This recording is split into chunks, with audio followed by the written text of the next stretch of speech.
welcome back to All That Erica. I am Erica. Thank you all for clicking on this video to lightweight judge me maybe about all of the books that I will attempt to get to in the month of May. It may spill over into June, and if it does, then that is okay. So in today's video, we are going to talk about my May TBR. Yes, it is late. Yes, this will probably go up on the 7th day of May. But your girl caught the super bug and it took me out. Like, it really caused me to push back on a few timelines. And so I'm finally getting back to things, getting back into the swing of things, getting back on the up and up. And now I'm back to creating content, starting with, today's video. So yes, this video is hopefully going to be hopefully this video will be really quick because despite me being back on the up and up, I am not looking forward to editing it. So I'm going to try to move through this rather quickly, as well as I have to go pick my son up from school in like 25 minutes. So yes, let's see how quickly we can move through this before I have to go. All right, so let's just talk about the breakdown of the video. I'm going to break this down into almost like little mini projects, I guess, or mini topics, and talk about the books that are going to fit into that topic and the books that I hope to read for the month of May. So without me rambling anymore, let's get into this TBR. In the intro, I'm going to break this video up into certain topics. So first, the books that I'm going to talk about are books that are on my shelves. One of my goals for this year, one of my reading specific goals for this year is to read more of the books that I have on my shelves that are collecting dust, the books that I keep bringing into my home and I'm not reading. So to keep myself accountable, I am going to have a specific section in my TBR related to books that live on my shelves and that are collecting dust. So for the month of May, I do have 2 books to talk about. I will also say that another section of my TBR, the books that I am including can count for this section as well.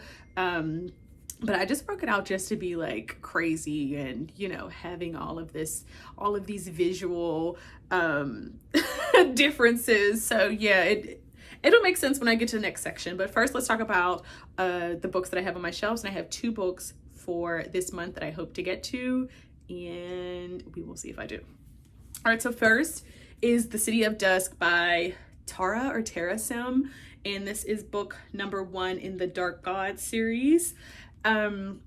So this one I ordered earlier this year, and I was supposed to buddy read this last month, but the superbug took me out. So I am going to reach back out to my friend in my mind, I don't even know if we're friends, associates, or my internet friend, to see if they're interested in buddy reading this, or maybe I'll see if anyone on Book Talk or anyone anywhere else is interested in reading this with me, and us talking about it.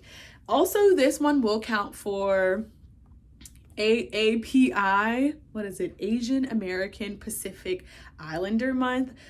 I do have another portion of my TBR for some books that I hope to read, highlighting not just Asian American authors. I really want to read, people who may not live in America and not focus on American or Asian American or, even Indian American authors. So I do have just, running the gamut. But Tara? I think it's Tara, because they do have it listed on their website and I did see it.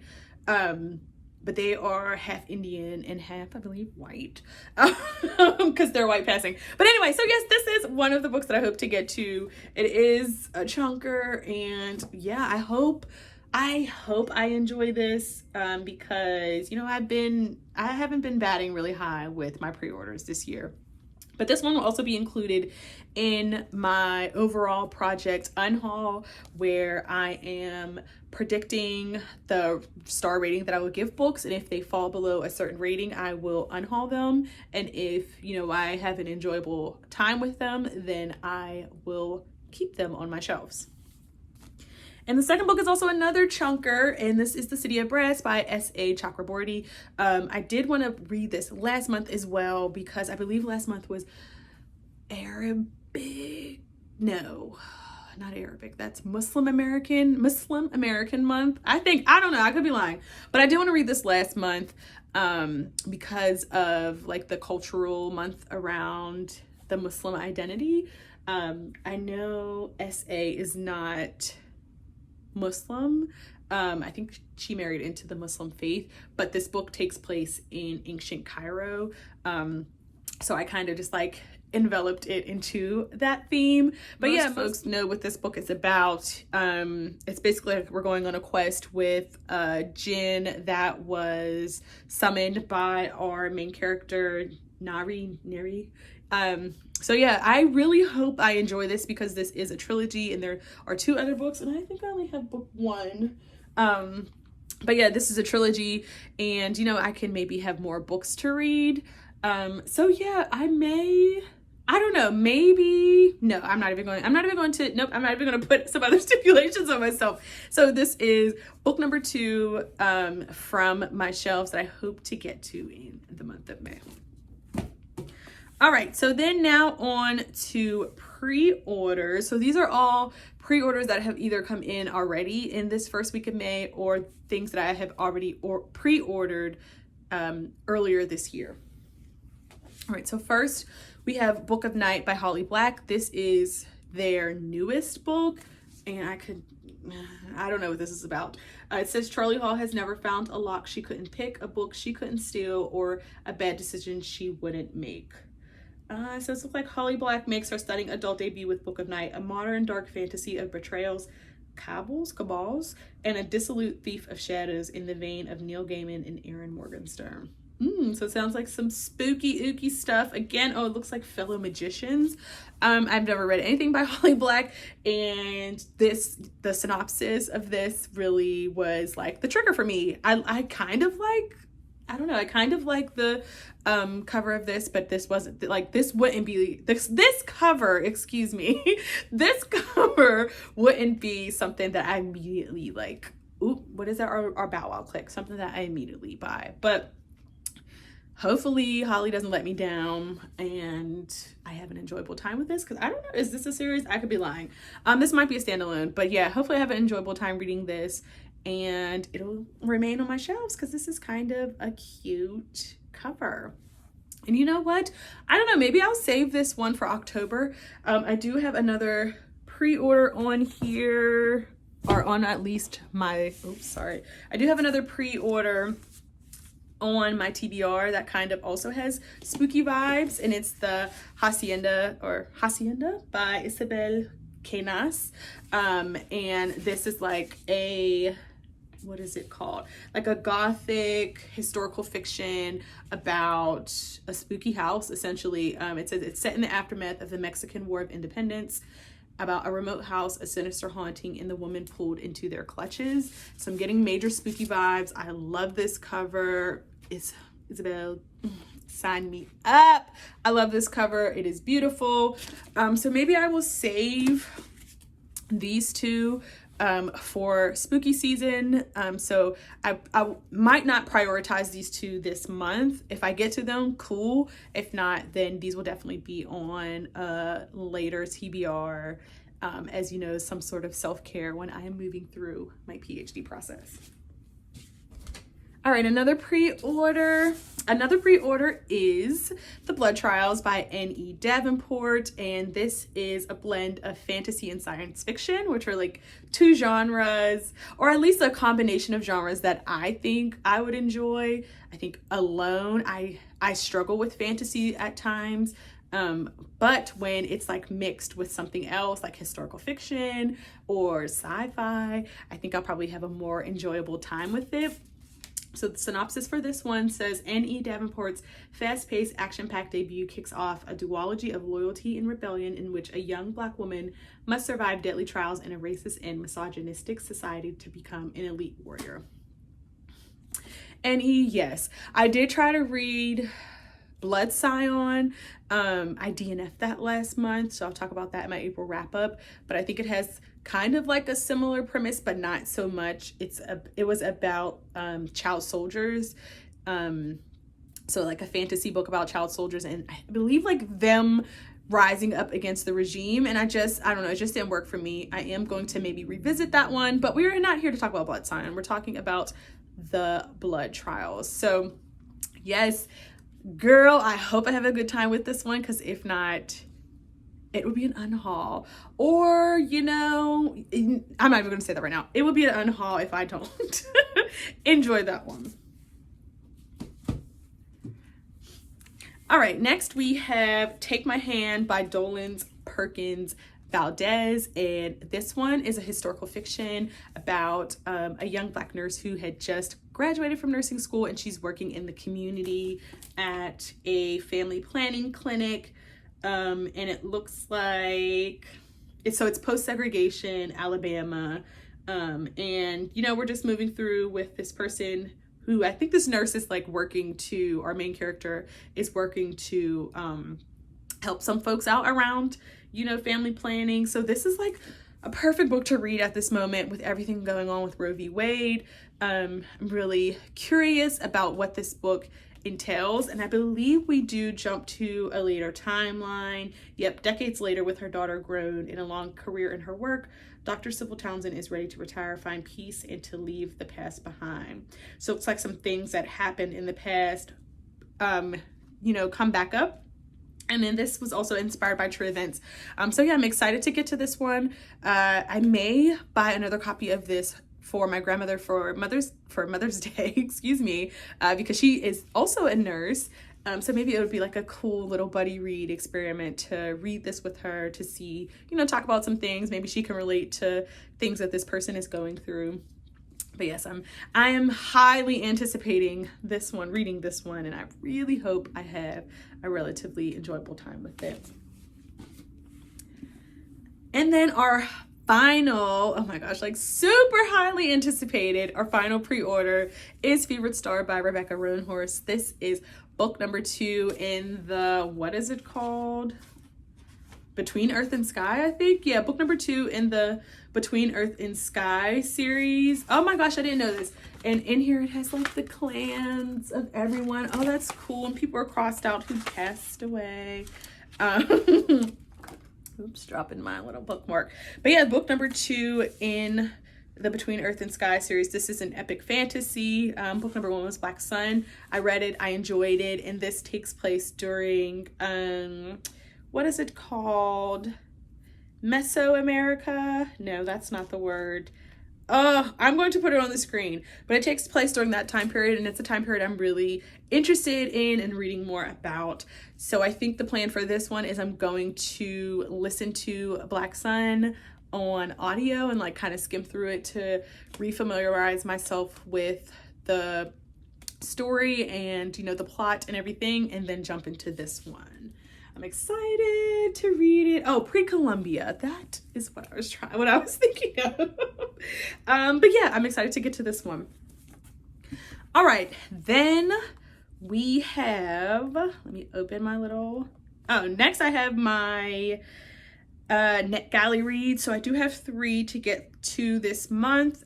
First is The Latecomer by Jean Hanf Korelitz.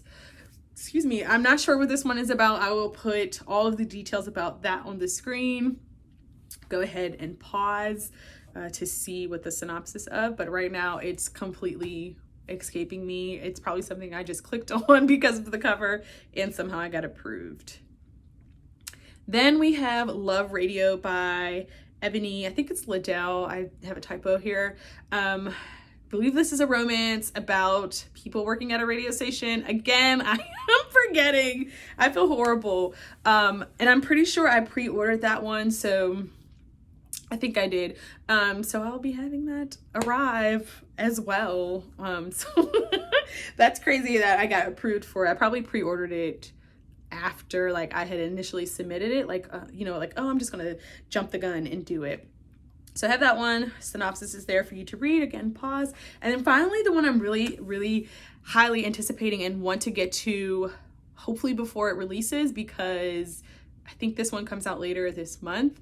And I also pre-ordered this one as well, but it is The Stardust Thief by Chelsea Abdullah. I follow them on, I don't know their pronouns, sorry. but I follow Chelsea on Twitter, and I just keep seeing all of these like things about the book that's coming up, and it's just making me even more excited, like things about the characters, pictures of them and stuff. But I'm pretty sure I'm pretty sure this one also takes place in Arabia, or it's like a Muslim type theme, or in the Muslim culture. So I'm excited. Another book, because so far this year I haven't really enjoyed, I think I've read 2 books, and they've just been like, okay, like nothing to write home about.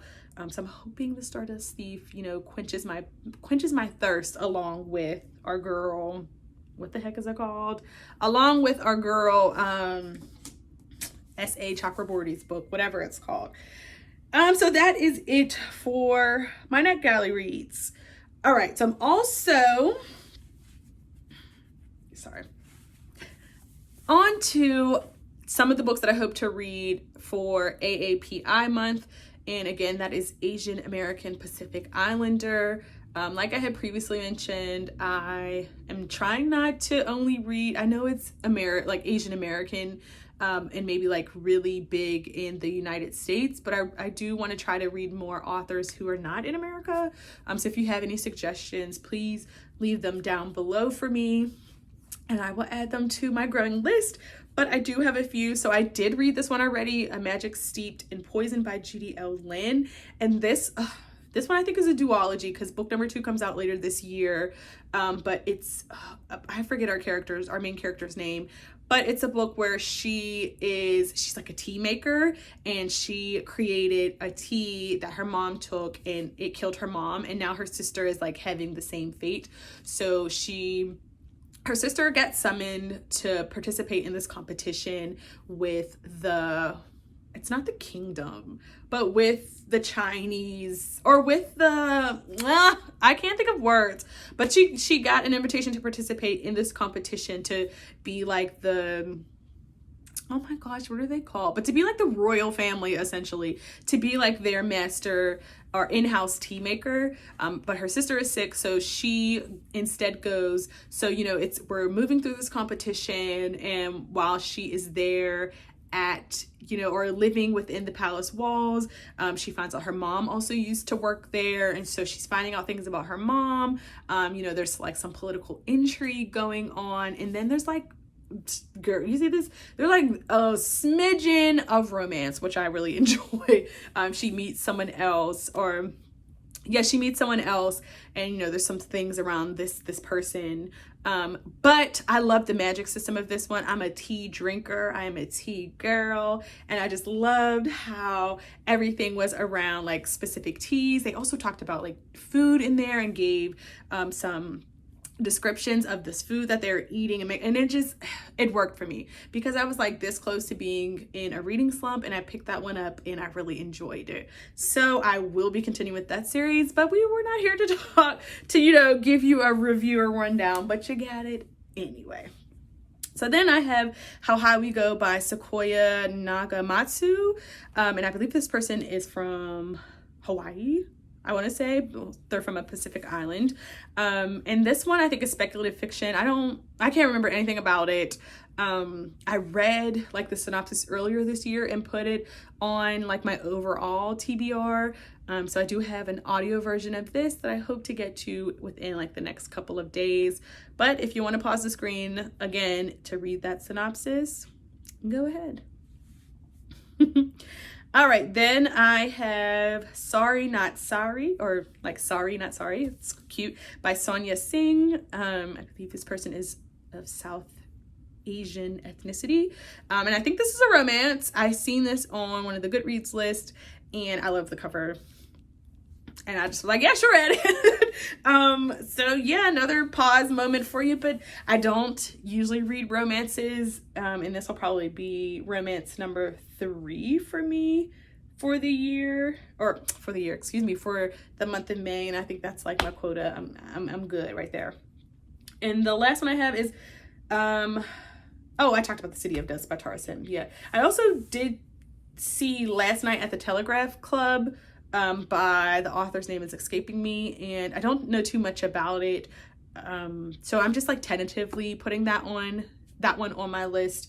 If I do have time or space, then I will pick it up and talk about it maybe like in my mid-month wrap up. All right, also I am participating in the buzzword challenge, and I forget what the buzzword is for this month, but I'm choosing to read The Oregon Thieves by Chip Jones. And this is a nonfiction book about, I believe it was like a Black person who had his organs stolen by white folks. Girl, I could be lying. I will put the synopsis. I've seen this book before and I added it to my TBR and it's been on there for a while. So yes, I am reading that one for the buzzword challenge. And then for my other challenge that I'm participating in, it's 10 books in 10 decades. I wanted to get to A Voice from the South last month, but yeah, that happened. So I'm going to hopefully read A Voice from the South, and if I enjoy it, that will live on my shelves. I'm really looking forward to that book because as usual, I love to read like firsthand narrative, firsthand perspectives about living in the South, growing, how your formative years, how it creates you. So I'm excited to read that one. I just don't know when I'm going to have time to read it. All right, and finally, my last stack is embarrassing. It is my library stack, and there are far too many books on there because I just keep like requesting books. Like I'll see someone talk about a book on a video, I'll add it to like a little list, and then I'll go and request, and then like 8 books come at once. And then I'm sitting with these library books for a while because I get distracted and I may like see another book that I want to read at the moment and then push my library reads like further back. So these I am prioritizing this month. You heard it here. You heard it first. I am prioritizing these reads because I have to get them. I have to read them so I can return them back to the library and allow someone else to enjoy them. So first we have In the Face of the Sun by Denny S. Bryce, and this is the author who wrote Wild Women in the Blues. This is also another historical fiction that I was highly anticipating. I was supposed to pre-order this, but I think, girl, that bug caught me and I didn't order it, and so somehow it came as a library hold. So yeah, but anyway, this book is about a woman who, I think she goes on like a road trip with, she goes on a road trip with a aunt or a cousin or something, and they are trying to figure out a 1920s like old Black Hollywood mystery together. So yeah, I just cannot wait to read this. I did enjoy Wild Woman in the Blues, so I'm hoping our friend Denny does not let me down with this one, because it was another one I was like not highly anticipating, but anticipating just because it's usually genres that I like, historical fiction about Black folks. This has a mystery in it. Sign me up, Denny. Next is my other romance, The Romantic Agenda by Claire. I think it's Con. It's covered over here, but this one is so pretty. Like, look at the cover. I think this would be like a good spring going into summer read. But the synopsis for this one is Joy is in love with Malcolm. Malcolm wants to date Summer. Summer is in love with Love, and Fox is Summer's ex-boyfriend. So it's looking like we have a love square going on, and I believe this takes place on an island. It looks like our main character Joy is asexual, and I haven't really read a lot of books with a sexual rep, or ace rep, I think is how other people categorize it. Sorry, I had a brain fart. But yeah, I'm not a romance girl, but the cover is really what sold me, and I was like, yep, sign me up. I will request that one, and the whole came through. So hopefully I can get to that this month. If not, this will be a nice June summer read for me. Then I have Queen of the Towels by Hannah. Oh my gosh, they put this like right on the middle. By Hannah Alcoff. Sorry, Hannah. And this one is a book based around Scrabble. Like, girl, the nerd in me screamed when I read this synopsis. Let me read it to you all. It says, when Najwa Bakri walks into her first Scrabble competition since her best friend's death, it's with the intention to heal. Perhaps it wasn't the best idea to choose the same or to choose the very same competition where said best friend Trina Lowe died. It's macabre, but Najwa finds meaning in the gesture because she's not ready to give up Trina just yet.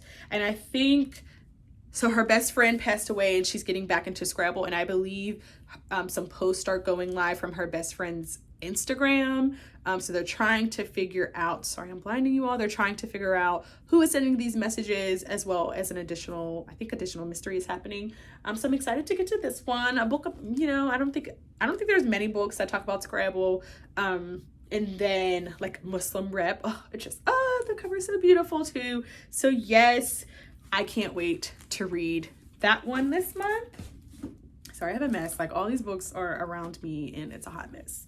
All right, then we have Wild and Wicked Things by Francesca. Again, this is covered. Francesca May. And this is a historical fiction. So the synopsis for this one is, in a world of 1920s decadence and excess, Francesca May's irresistible debut weaves a dazzling tale of dark magic, romance, and murder. Not only does this take place in the 1920s, but it has magic, a murder happens. Sign me up. Oh, there's romance, but girl, I'm cool off of that. But yeah, sign me up. This one sounds really good. I do have, I believe, an audio version of this one as well, so I'm going to read them in tandem. But yeah, that one, I think this one came out this year, so that one's a cute one too. We're almost at the bottom of the stack. Then I have, Tell Me Everything, the story of a private investigation by Erica Krause. This one was literally like an impulse request. I think I heard about this on a podcast and I was like, yep, sign me up. I will check it out. This is like part literary novel plus like true crime. And I really enjoy books that have like those mixtures and themes into it. Oh, and also apparently part memoir. It says, Tell Me Everything is the mesmerizing story of a landmark sexual assault investigation and the female private investigator who helped crack it open. I did earlier this year read, I forget, the book about the person who caught that California killer. I forget. So, you know, this is just continuing along with my read of private investigators who are solving, you know, mysteries and crimes, or going on like a crime solving spree. But this one happens to be about a female or a woman, so I'm excited to get to that one. Then I have The Seventh Son by Lainey Forbes. Don't know nothing about this. I believe this is a trilogy as well. Again, this was another impulse thing that I've heard someone talk about, and I was just looking at my list and requesting things via my library. This synopsis is super long. Let's just read the first paragraph. It says, thrust into leadership upon the death of his emperor father, young Prince Akin feels completely unready for his new position. Though his royal blood controls the power of the sun, he's now responsible for the lives of all the Chikome people. And despite all Akin's efforts, the sun is fading and the end of the world may be at hand. Oh, yes, girl. I believe this also takes place, during like the Aztec and Mayan people, which is like our homegirl Fevered Star. So maybe I'll do like a reading vlog with these two books. I believe this, like I mentioned, this is a trilogy, so I really hope I enjoy this one to continue on with the series. But I think I was listening to a podcast just around like Aztec and Mayan and like Mesoamerica worlds, or maybe I asked for recommendations and this one popped up. So yeah, I hope I enjoy this, because it's a time period or a culture that I tend to like watching on the History Channel. So I love to also see these starting to be explored in books. And my final library hold, at least for now, is another chunker. And this one is Ancestor Trouble by Maud Newton. And I believe this is a generational historical fiction, which are books that I tend to enjoy. And I also did a recommendations video around historical fictions that are highlight or like amplify like the Black experience, and we talked about, or in there I recommended a few books that are like multi-generational. But the synopsis for this one is: an acclaimed writer goes searching for the truth about her wildly unconventional Southern family and finds that our obsession with ancestors opens up new ways of seeing ourselves. And that's me. I'm obsessed with finding out more about my ancestors. You know, I'm Black, obviously, and it's difficult to get past a certain time period and finding connections and relations with my family. So I've been obsessed with it for a long time. And so, you know, I'm happy to see someone else shares this obsession, and I'm just curious to know about Maud's family and to read more about it and to see, you know, what they found out about it. And I think that wraps up my TBR. Ooh, I have to leave. So yeah, I will see you all in another video. I hope you all have a great evening, morning, night, weekend, whenever you are watching this video. Be sure to like, comment, and subscribe, and let's have a conversation in the comments about all the books that you would like to get to in the month of May. Peace. Catch you on another video.